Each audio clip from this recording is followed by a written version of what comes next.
En principio, el objetivo de esta mesa no es otro que poner el foco en la necesidad de ampliar el concepto de salud pública. Es decir, intentar que la salud pública vaya más allá de las actuaciones que actualmente se realizan en el Ministerio de Sanidad. Para ello, en esta mesa hemos incluido expertos en las diferentes áreas, expertos en salud animal, en el ámbito de la ecología, en el ámbito de medicina sanitaria de humanos, etcétera, ofreciendo así una mesa en la que podamos hablar de salud pública. Voy a ir presentando a nuestros ponentes que vayan subiendo. En primer lugar, Úrsula Joffe.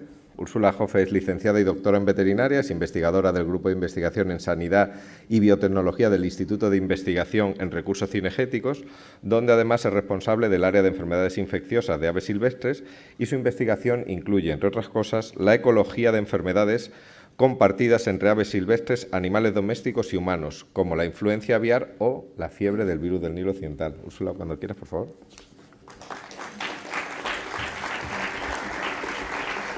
También tenemos en esta mesa a Fernando Valladares. Fernando Valladares es doctor en Biología, investigador del Consejo Superior de Investigaciones Científicas, CSIC, y profesor asociado de la Universidad Rey Juan Carlos de Madrid. Es un científico altamente citado, tiene numerosas investigaciones sobre el papel de la biodiversidad y los impactos del cambio climático y de la actividad humana en ecosistemas, y en 2021 recibe el premio Jaume I en la categoría de Protección del Medio Ambiente y Premio de Comunicación Ambiental de la Fundación BBVA. Cuando quiera, Fernando. También tenemos en esta mesa a Germán Schwartz, que es licenciado en Medicina y Cirugía de la Universidad de Alicante, es especialista en Medicina Familiar y Comunitaria, doctor en Medicina por la Universidad Miguel Hernández de Elche, diplomado en Sanidad, miembro del Grupo de Trabajo PAPS de Enfermedades Infecciosas de la Sociedad Española de Medicina Familiar y Comunitaria, y actualmente es presidente del Ilustre Colegio de Médicos de Alicante y secretario de esta plataforma, la plataforma One Health. Por favor, Germán. Y ya para completar la mesa, pues tenemos a Manuela García. Manuela García es doctora en Medicina, especialista en anestesiología y reanimación, cursó estudios de máster tanto en dirección y organización de hospitales y servicios de salud como en enfermedades infecciosas y cuidados intensivos. Ha sido presidenta de la Sociedad Balear de Anestesiología y Reanimación, secretaria general del Colegio de Médicos de las Islas Baleares, el cual presidió entre 2018 y 2020, y vicepresidenta segunda del Consejo General de Consejos Oficiales de Médicos, y además actualmente es la consejera de Salud de Baleares. Manuela, por favor.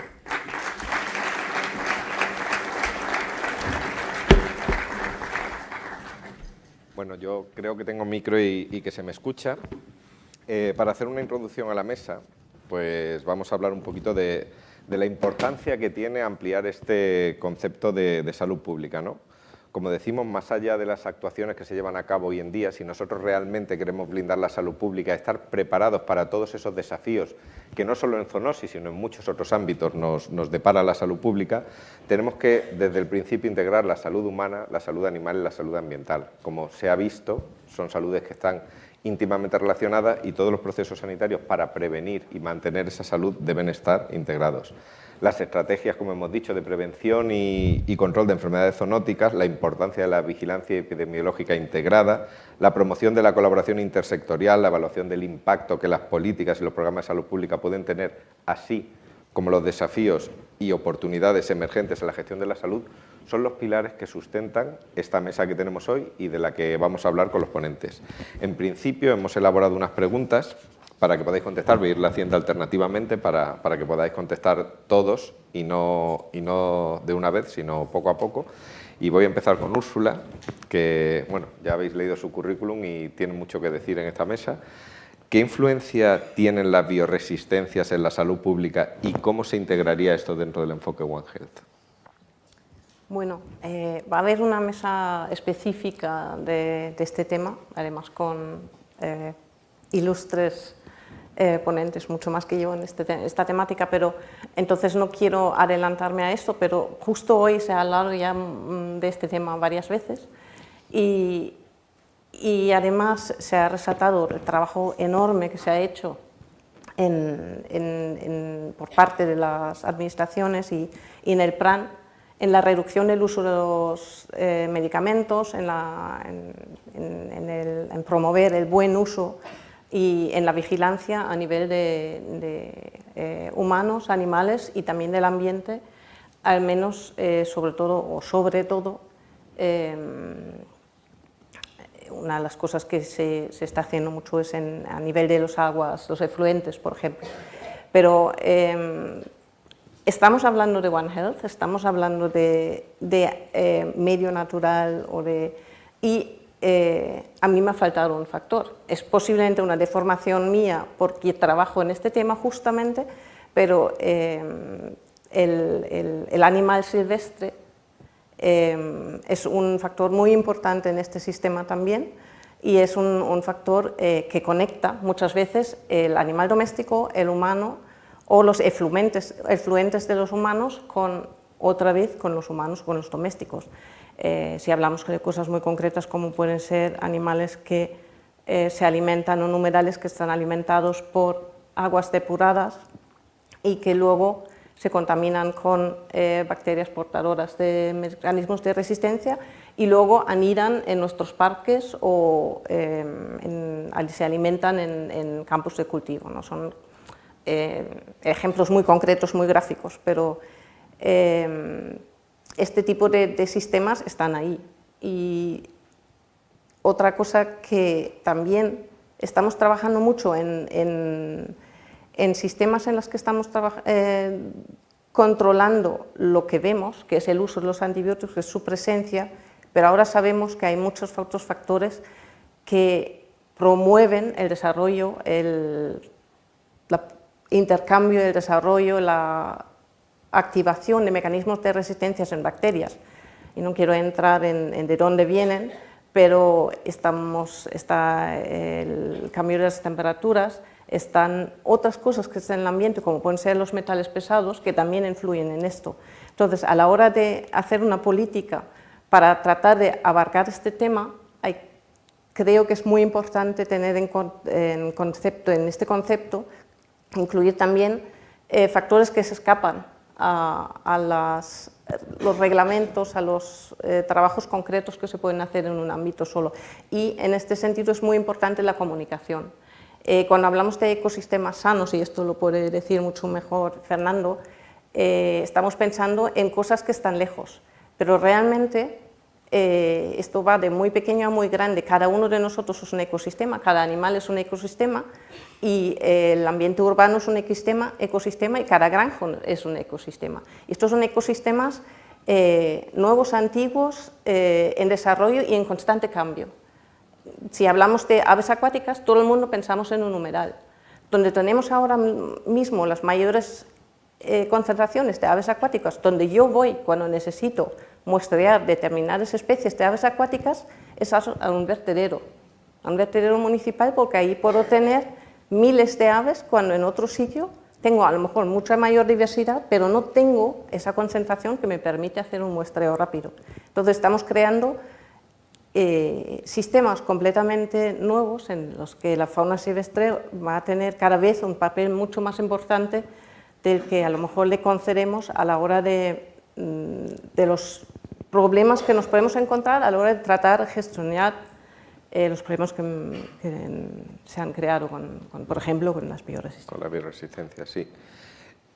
Me parece muy interesante lo que has dicho y al hilo de lo que comentas, hablando también de ecosistema, hablando de ecología, le quería preguntar a Fernando, ¿cómo se vincula la restauración ecológica en salud pública? ¿Se puede considerar cuando en un sistema hacemos una intervención como un servicio de salud pública?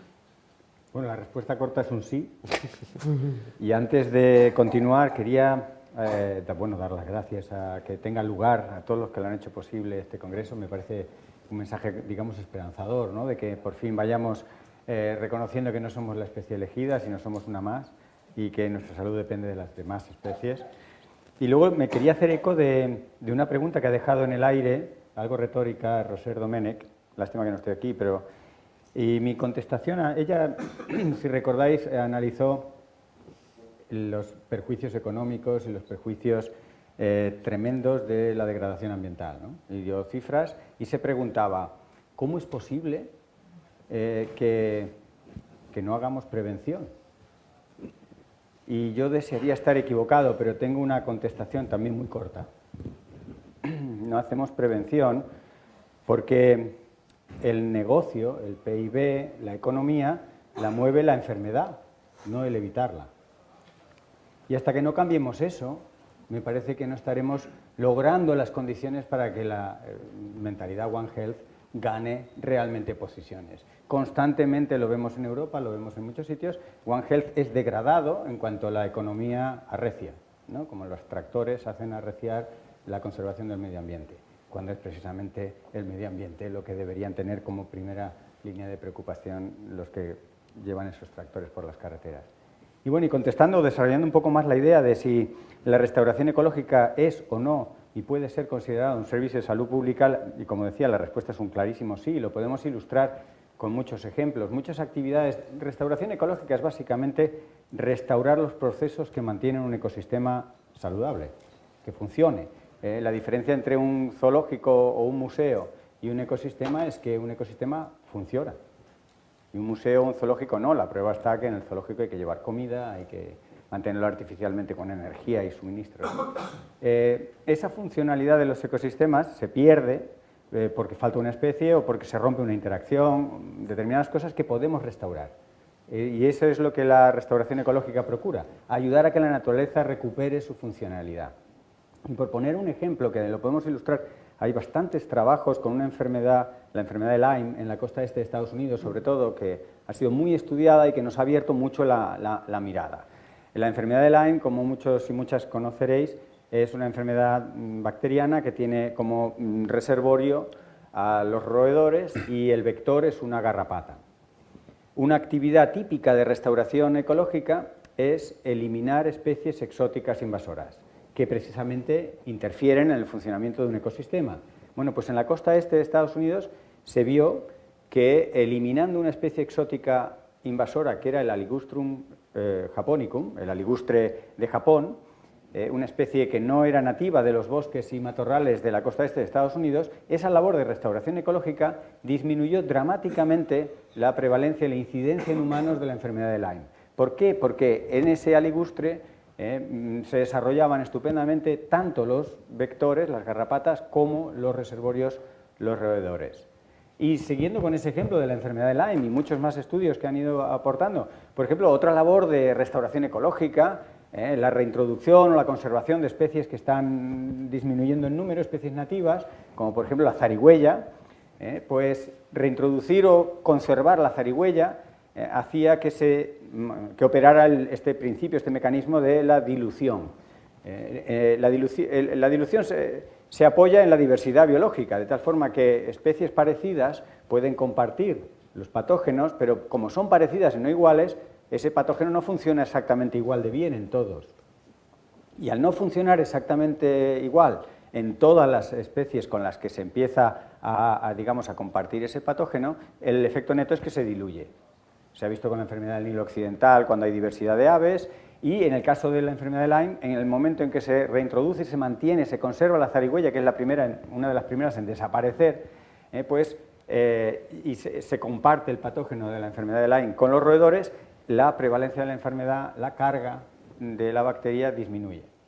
Ejemplos de cómo la restauración ayuda a la salud pública. Sí, son un ejemplo muy claro de que son un servicio de salud pública. A lo que has comentado antes, totalmente de acuerdo. Es muy triste porque la salud es lo primero hasta que toca la economía. Y eso es, por desgracia, sí. Al hilo de todo esto vamos a seguir y, bueno, estamos hablando de ecosistema, de restauración, del impacto que tiene la salud pública. También vamos a ver, por ejemplo, en la salud humana, en este caso me voy a dirigir a Germán, ¿cuáles son los principales desafíos que enfrentamos en la gestión de la salud si lo hacemos desde una perspectiva One Health? Bueno, pues mira, desde el punto de vista sanitario siempre pensamos en los médicos, que al final son a donde nos van los enfermos, y estamos acostumbrados, evidentemente, a realizar una acción curativa.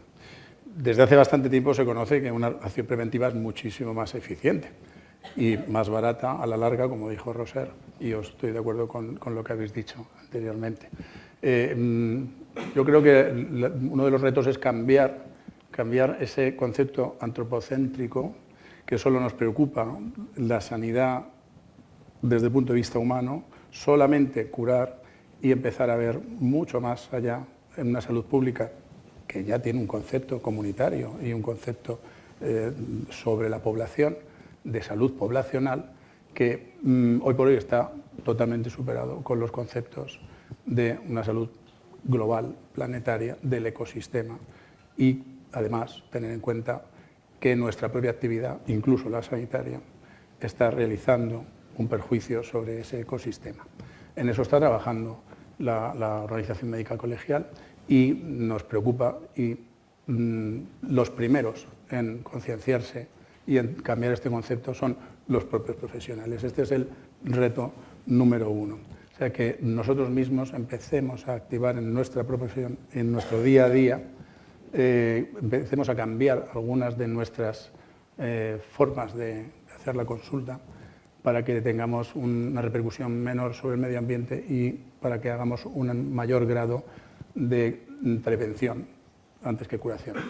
En ese sentido, yo creo que cabe remarcar aquí que la mayor parte de la salud de la población no depende de lo que hagan los profesionales sanitarios, vamos a ampliar no solo los médicos, ¿vale?, sino depende de las repercusiones del medio ambiente y del comportamiento que tienen las personas en ese medio ambiente, que son los que realmente al final van a producir la mayoría de enfermedades crónicas y bueno, evidentemente algunas de las enfermedades transmitidas por zoonosis, pero la gran mayoría de enfermedades crónicas de nuestras personas ya veteranas, pues que tienen enfermedades como diabetes, como hipertensión, como enfermedades coronarias o respiratorias.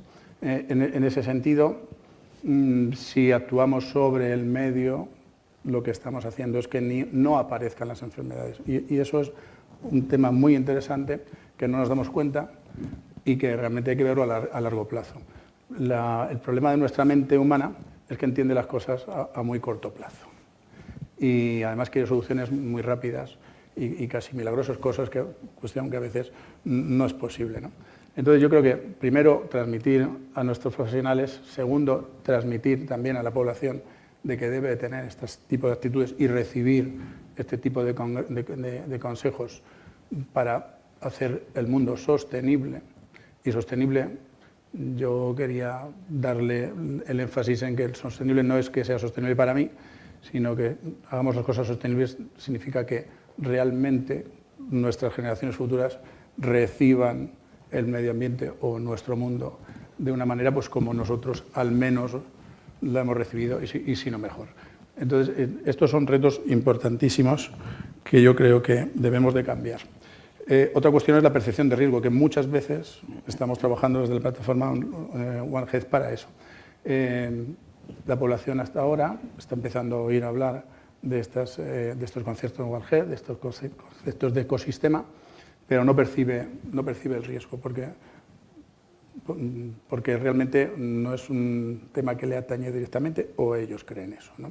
Con lo cual yo creo que los mensajes debemos tanto para la población como para nuestros políticos y lo que son al final los decisores de las políticas y de las normas, pues yo creo que debemos insistir en que estos conceptos deben de tener al final ser recibidos y ser recogidos haciendo cambios que a veces evidentemente son cambios difíciles que repercuten en sectores económicos, que repercuten en las costumbres y en las culturas, pero que yo creo que debemos empezar a comprender que son necesarios cambiar. Sí, son necesarios, desde luego, lo hemos dicho antes y además la ponencia que ha dado Darío Villanueva hablaba del lenguaje, pero la comunicación, que es lo que comentas, el hacer ver, el conocer, el educar en cierta forma, es muy importante, es uno de los pilares de esta plataforma y bueno, en ello estamos y poco a poco. Voy a pasar a Manuela, que me consta que es una convencida del enfoque, cosa que me congratula, me agrada. Y te quería hacer una pregunta, Manuela, ahora que estás en el ámbito político, estás ejecutando acciones, ¿qué estrategias o políticas se están implementando actualmente para promover la colaboración entre diferentes sectores dentro del marco One Health?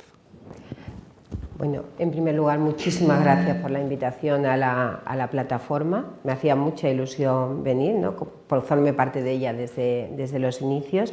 Y, en primer lugar, como responsable político, yo creo que lo que estamos llevando, puedo hablar de las políticas que hemos implantado en Baleares. Fundamentalmente nos hemos centrado en hacer una política por la salud. De hecho, hay un pacto por la salud que se está generando en el momento actual y una de las partes importantes del pacto por la salud es trabajando por la salud en vez de por la sanidad, o sea, con una visión salutogénica de todo lo que se está realizando. Y en ella lo que se promueve fundamentalmente es los hábitos de vida saludable.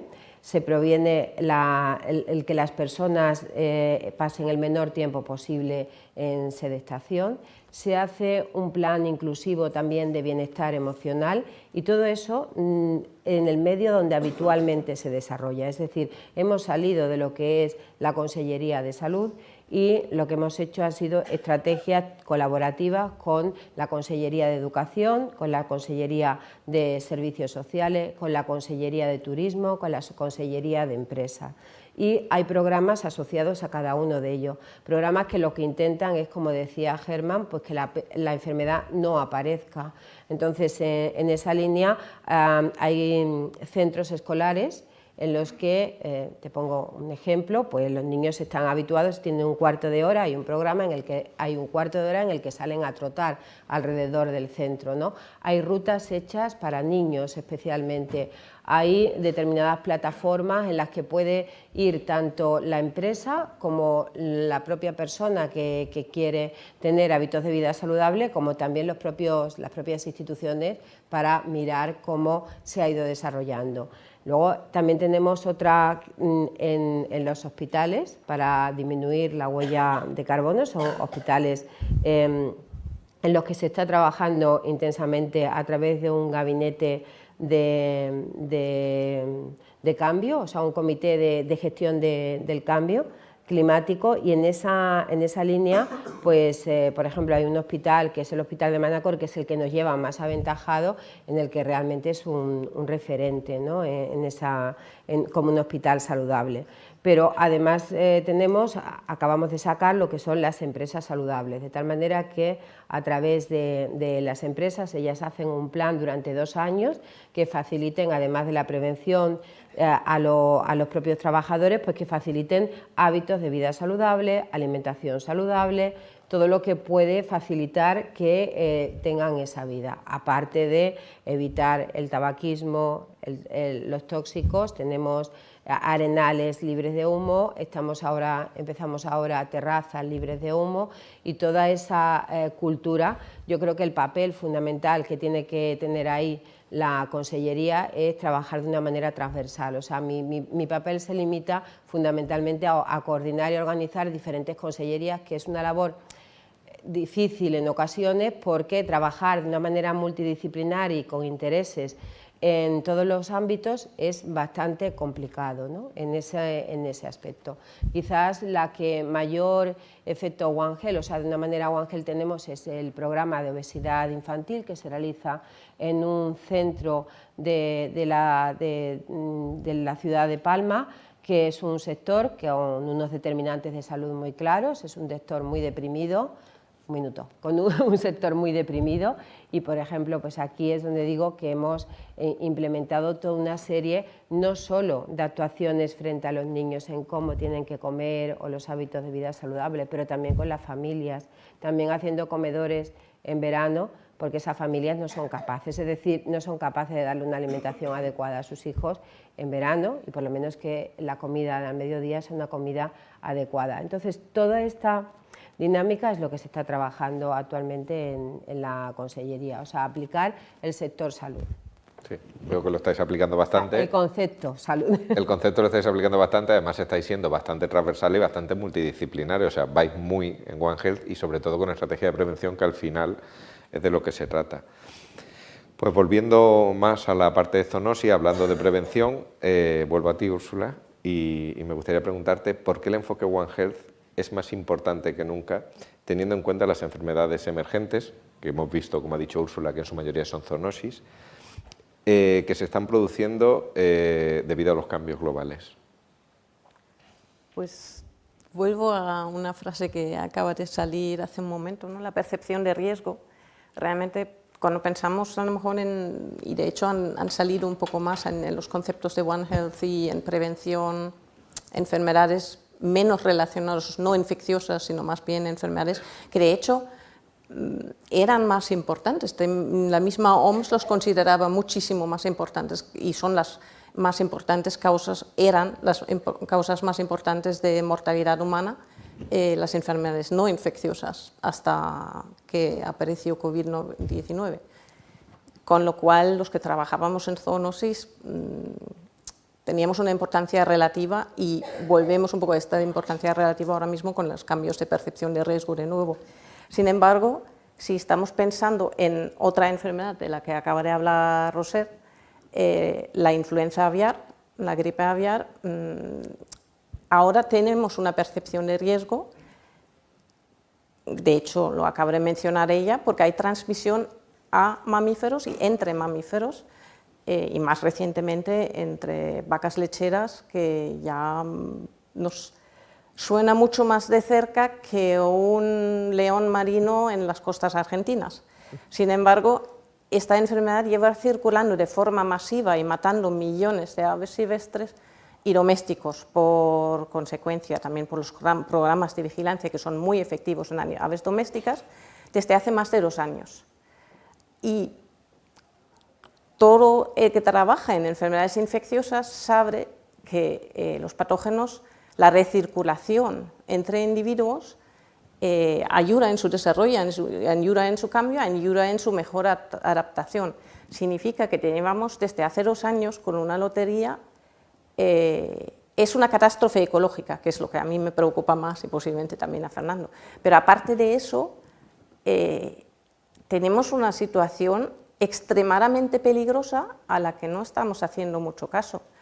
Y lo que básicamente estábamos esperando que pasase, ha pasado, y puede que se quede en eso, y espero que se quede en lo que estamos viendo ahora y que sea una cosa pasajera, en la que el virus, bien si se consigue adaptar mejor a mamíferos, pierda la virulencia, porque le cuesta la adaptación, también perder alguna parte, o que no consiga adaptarse lo suficiente para una transmisión fácil o una transmisión efectiva a los humanos y entre humanos.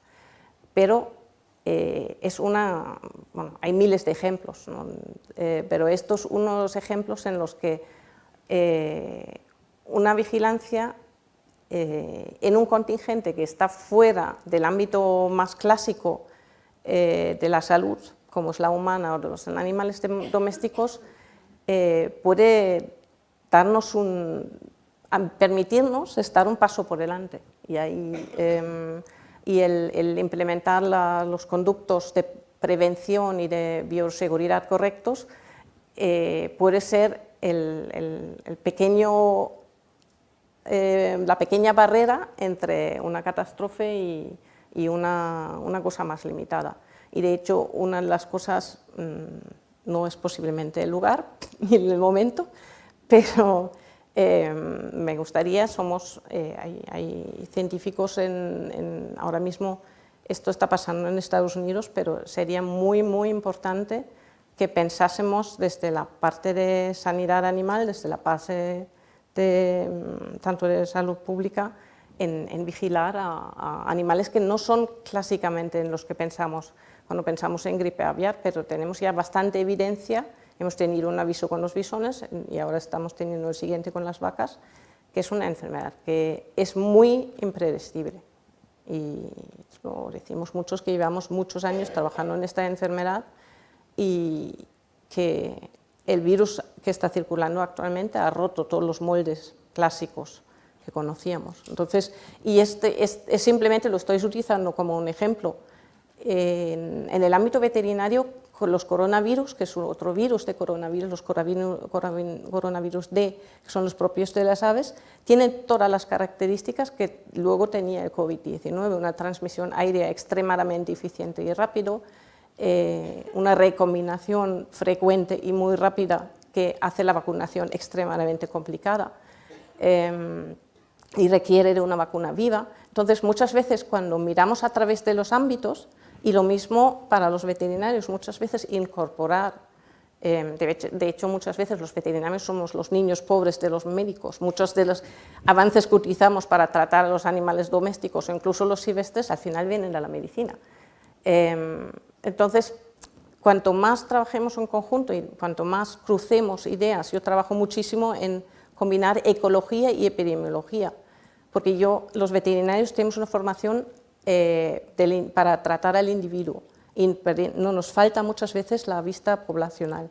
Entonces, esa combinación también biología veterinaria, por ejemplo, permite entender mucho mejor estos conceptos en epidemiología. Entonces, en total, todo esto es... Sí, ¿no? Y además lo que estabas comentando, estamos perdiendo tiempo porque le estamos dando una ventaja para que evolucione y se transforme en algo más complicado de controlar aún. O sea, siempre la intervención preventiva, como ha dicho antes y como decían nuestras abuelas, prevenir mejor que curar. O sea, cuanto antes actuemos, mejor. No te voy a decir, si los veterinarios son los hermanos pequeños de los médicos, no te voy a decir lo que somos los de la sanidad ambiental, porque somos otro tipo de niños que andamos con dificultades. Pero bueno, siguiendo adelante con esto, me ha encantado lo que has dicho y la verdad que es muy acertado, por cierto. Siguiendo con Fernando, cuando hablamos ahora, estaba hablando de todas estas posibilidades de transmisión y todo, viene un término que sería interesante tener, que es la inmunidad, ¿no?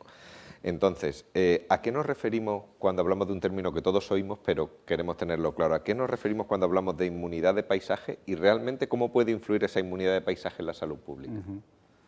Bueno, la inmunidad de paisaje es un término que resuena con algo que aprendimos todos por la fuerza, porque en el 2020 nos volvimos todos expertos en epidemiología, en virología y en un montón de cosas que muchas veces no sabíamos.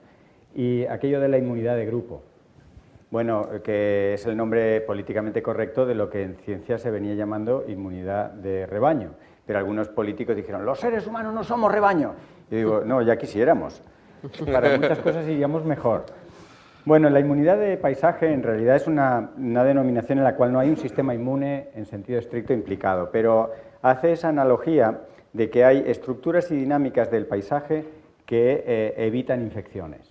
Del mismo modo que un rebaño, digamos, con muchos elementos inmunizados, pues protegen al que no lo esté.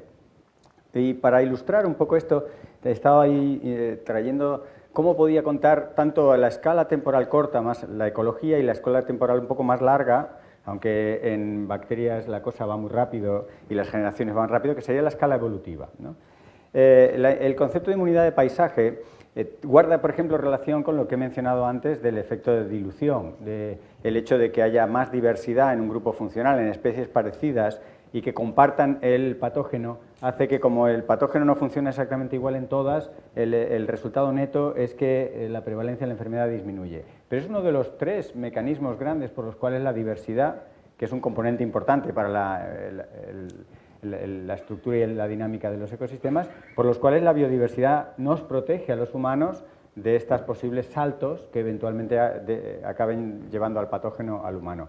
Un mecanismo de grano más grueso relacionado con una biodiversidad de grupos funcionales, de grupos de especies, es aquel en el cual cuando hay esas interacciones entre especies, unas compiten con otras, unas se comen a otras, unas necesitan de otras, se regulan demográficamente unas y otras de tal forma que es muy improbable, pensemos que una infección y una epidemiología es un tema probabilístico, pues se reduce la probabilidad de que la especie o las especies peligrosas para nosotros porque son hospedadores de virus o de bacterias zoonóticas, exploten, porque están reguladas por otras o porque necesitan de otras, y esa red de la vida, cuando está más o menos intacta, mantiene en números prudentes a todas las especies, sean o no peligrosas para nosotros. Ese es un mecanismo de grano grueso. El otro, el que os decía, de la dilución, y por supuesto está el mecanismo de grano más fino de la diversidad, que sería la diversidad genética dentro de una especie. No hace falta explicarlo mucho, ¿no? Ya lo veíamos también cuando nos volvimos expertos en la COVID, que aparte de los factores de riesgo,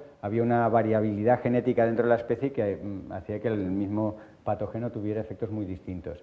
El salto más evolutivo es difícil de ver, pero también se puede, y hay artículos que lo ilustran, cuando a un ecosistema, por ejemplo, le faltan animales grandes, el ser humano de lo primero que hace es acabar con lo grande, ¿no? Porque primero es lo que económicamente más trae a cuenta, y ya lo hacíamos con el mamut, y lo seguimos haciendo. Todo lo grande es lo primero que desaparece, ¿no? Los bosques vacíos están primero vacíos de especies grandes, luego vamos a por las pequeñas.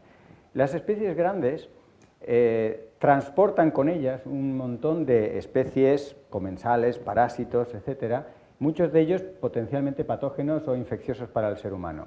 Cuando son grandes, solo por el ser grandes, desplazan a esas comunidades en gran distancia, de tal forma que homogeneizan y neutralizan el efecto isla que cuando ellos no están se produce de tal forma que el mismo patógeno evoluciona distinto aquí, que aquí, que aquí, que aquí, y empieza a confundir a los sistemas inmunes nuestros que han identificado esta variante, pero no esta, es el mismo patógeno, pero ahora te está volviendo a infectar, ¿no? Son ejemplos de escala ecológica o escala evolutiva de cómo un paisaje bien estructurado, con las especies que tienen que tener y con las dinámicas que tienen que tener, actúa de esa manera de proveernos de una cierta inmunidad, de una protección genérica ante muchos tipos de infecciones. Siempre pensemos que hay muchísimos potenciales patógenos que lo que queremos es tenerlos alejados o en números bajos porque nuestro sistema inmune no ha estado en contacto y por tanto mejor que no lo esté o que vayan de uno en uno, ¿no? Pidiendo lista de espera. Claro, de ahí la importancia de lo que hablabas antes, la restauración de los ecosistemas, y de ahí vuelve a redundar en que claramente es un servicio de salud pública, porque al final estamos teniendo una actuación preventiva de una manera de bajo impacto, mucho impacto ecológico en positivo para el planeta si mantenemos los ecosistemas como están. Pues vamos a ir un poquito a la parte más humana, otra vez con Germán, y te iba a hacer una pregunta que seguro que me va a contestar muy bien, que es: ¿cuáles son algunos ejemplos de medidas de salud pública que van más allá de las intervenciones tradicionales que tenemos en ámbito sanitario? Muy bien. Pues como vengo preparado, te voy a decir 2 o 3. Pero quería decir uno con una vertiente que no sea, vamos a ver, el One Health lleva un tiempo funcionando, es un concepto nuevo, pero yo creo que ha habido experiencias ya sobre salud, sobre disminución de mortalidad, reducción de mortalidad, que quizás se han realizado antes que vengamos a aplicar este concepto, y que lo que quiero remarcar es que son simplemente de sentido común. Es decir, cuando las cosas se hacen bien, generalmente se hacen también con un concepto de este tipo, un concepto One Health, y pensando también en lo que ocurre alrededor. El primer ejemplo que quería yo comentar es el de las muertes por accidente de tráfico, ¿no? Las muertes por accidente de tráfico han bajado un 80% en los últimos 20 años. Y no lo hemos hecho los médicos. Esto es lo que decíamos del componente que hay de salud pública que no depende de la asistencia sanitaria. Hombre, cuando tienes un accidente y estás gravemente herido, evidentemente la asistencia sanitaria cuenta, pero si falleces en ese accidente, pues no somos los médicos los que intervenimos ahí, ¿no? Ni el sistema sanitario. Bueno, en ese sentido, las medidas que se han tomado son totalmente transversales, porque no las ha hecho el sistema sanitario, las ha hecho la Dirección General de Tráfico, las ha hecho las multas que te ponen por saltarte la velocidad, las ha hecho el uso del casco en los que van en motos o en bicicletas.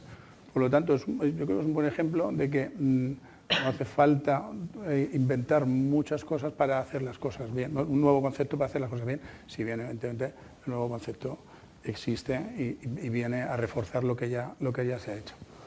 Otro concepto interesante lo ha empezado a comentar Manuela, es la obesidad. La obesidad ahora se considera la epidemia de nuestro siglo.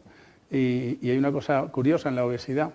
Bueno, aparte que pensamos que es de la gente que tiene buen bolsillo para comprar los alimentos, pero resulta que no es así. La obesidad está incidiendo más en países emergentes que en los países que ya tienen un buen nivel de desarrollo, sí, y además en personas dentro de esos países que tienen pocos recursos económicos en lugar de los que tienen mucho para comer mucho, porque no se trata de comer mucho, sino se trata de comer adecuadamente y con calidad. Y dentro de la calidad pues está el recomendar una cosa que yo siempre que puedo la recomiendo, que es la dieta mediterránea. ¿Vale? Entonces la dieta mediterránea, invento genuinamente español, es una dieta que además si le añadimos la proximidad, tenemos perfectamente un consejo medioambiental realizado, ¿no? Y esto, por ejemplo, nosotros no lo tenemos incluido dentro de lo que habitualmente recomendamos en nuestras consultas, cuestión que evidentemente sí es del sistema sanitario, pero que yo creo que la dieta mediterránea y los comportamientos sobre la obesidad radican muchísimo en consellerías o en ámbitos que no son el sanitario, desde hacer correr a los niños o que no estén delante de la pantalla todo el rato, desde promover espacios saludables dentro de las ciudades, que ya no les toca, no sé a qué consellería le tocará, pero bueno, la transformación